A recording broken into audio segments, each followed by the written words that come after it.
Rema hari ini, Yohanes 14 ayat 27.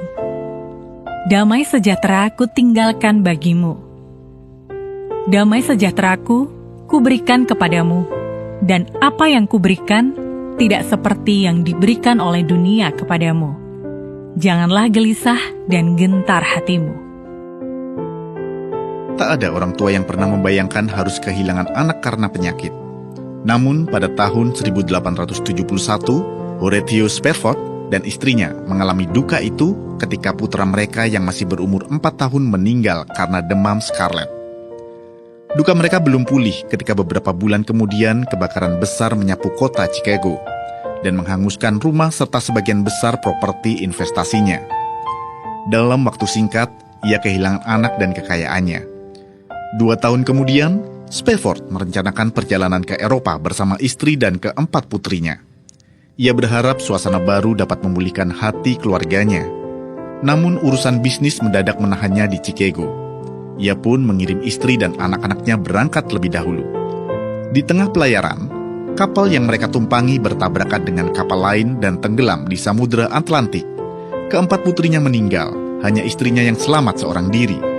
Spafford segera berlayar menyusul istrinya.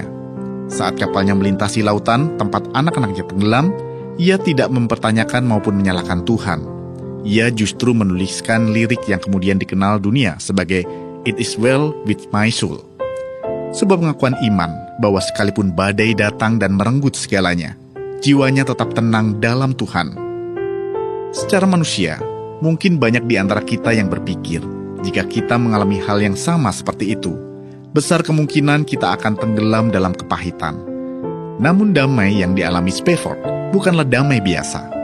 Yohanes 14 ayat yang ke-7 mengingatkan bahwa damai yang diberikan Tuhan berbeda dengan dunia. Dunia menawarkan damai jika masalah selesai, tetapi Tuhan memberikan damai meski di tengah persoalan. Bahkan ketika damai sejahtera Allah hadir, hal yang buruk pun dapat diubah menjadi kesaksian yang memberkati banyak orang.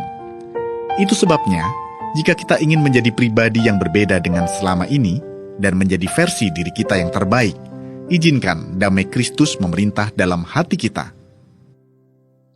Hal apa yang sering membuat Anda tidak damai sejahtera?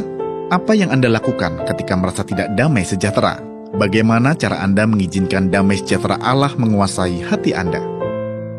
Bapa, terima kasih atas firman-Mu hari ini. Ampuni kami yang sering menggunakan kekuatan kami untuk melewati badai kehidupan. Kami mau izinkan damai sejahtera-Mu menguasai hati kami. Kami percaya, di dalam damai-Mu selalu ada kekuatan yang baru. Di dalam nama Tuhan Yesus, kami berdoa. Amin. Damai Allah di momen tergelap lebih berharga daripada jawaban instan.